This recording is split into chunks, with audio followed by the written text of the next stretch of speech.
सीधे रुक कर लेते हैं मध्य प्रदेश इंदौर का, जहां से हमारे सहयोगी हेमंत नागले हमारे साथ जुड़ चुके हैं। हेमंत, आज इंदौर में क्या कुछ विशेष देखने को मिलने वाला है जो दिन भर सुर्खियों में बना रहेगा?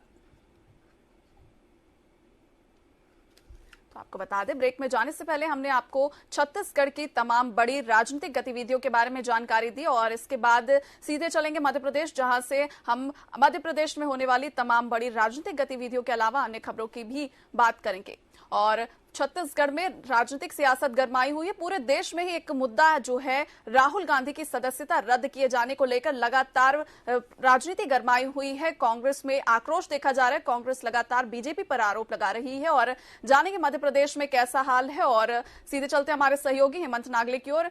हेमंत, लगातार राजनीति गरमाई हुई है। सबसे पहले तो सवाल करेंगे, राहुल गांधी की सदस्यता रद्द किए जाने को लेकर पूरे छत्तीसगढ़ में और देश में लगातार कांग्रेस में आक्रोश है, तो मध्य प्रदेश में इंदौर में किस प्रकार का माहौल कांग्रेस के कार्यकर्ताओं में देखा जा रहा है?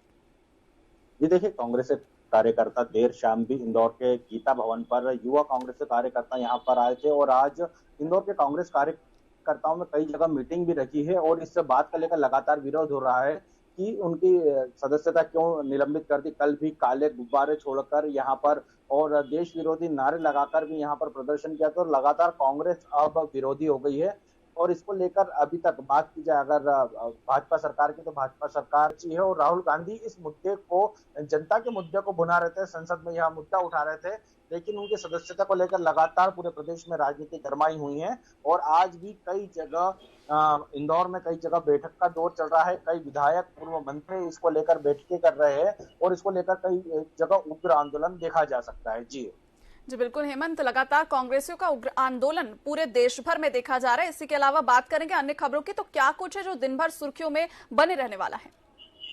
जी देखिए, सबसे बड़ा मुद्दा तो है कि इंदौर के कलेक्टर कार्यालय में बाबू मिलाप सिंह चौहान, जिसने अपने खाते में लगभग 7 करोड़ के लगभग के ट्रांजैक्शन किए थे और इंदौर कलेक्टर को यह सूचना मिलने के बाद देर शाम उनकी गिरफ्तारी हुई। उसके बाद उन्हें जिला कोर्ट में पेश भी कर दिया गया और मिलाप ने मीडिया के सामने यह बात करते हुए कहा कि उसने वह पैसे अपने खातों में लिए थे और यह पैसा जो था 120 खातों से अलग अलग खातों में, यह ट्रांजैक्शन जो सरकार द्वारा आर्थिक मदद किसान को, चाहे वह मदद आए या फिर कोविड काल में जो उन मरीजों की मौत के बाद वह जो मुआवजा आ रहा था, वह मुआवजे को मिलाप षड्यंत्रपूर्ण तरीके से अपने पत्नी और अपने दोस्तों के खाते में वह पैसा ट्रांसफर कर रहा था। लगभग 29 लोगों के खिलाफ रावजी बाजार थाने में एफआईआर दर्ज हुई थी। मिलाप चौहान ने मीडिया के सामने कबूल किया था कि उन्होंने वह पैसा अपने खातों में ट्रांसफर करवाया था और उससे अय्याशी की थी। बात की जाकर मिलाप की, तो मिलाप का जो एक फार्म हाउस है, लगभग 1 करोड़ 25 लाख का फार्म हाउस है, वो महू के समीप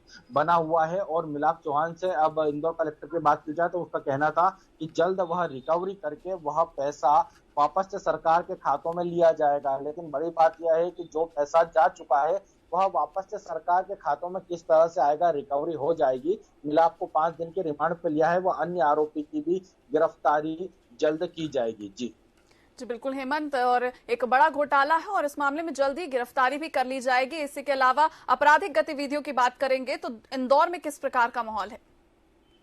जी देखिए, अगर बात की जाए तो इंदौर जो आर्थिक राजधानी, यहाँ धोखाधड़ी के मामले लगातार दर्ज हुए। नए पुलिस कमिश्नर मकरंद देउस्कर ने जब पदभार संभाला था तो उन्होंने यह कहा था कि धोखाधड़ी के मामले आर्थिक राजधानी होने के कारण यहाँ धोखाधड़ी के मामले सबसे अधिक दिखाई देते हैं। तो धोखाधड़ी को लेकर उन्होंने स्पष्ट कर दिया था कि कोई भी आवेदन आता है तो उस पर सबसे पहले एफआईआर दर्ज की जाए और एफआईआर दर्ज करने के बाद ही मामले में आगे कार्रवाई की जाए। इंदौर में देखा गया है कि जब भी आवेदन आता है वह थाना प्रभारी से लेकर तो डीसीपी तक जब जाता है तो वह जांच इतनी लंबी चलती है कि फरियादी को इंसाफ नहीं मिल पाता है।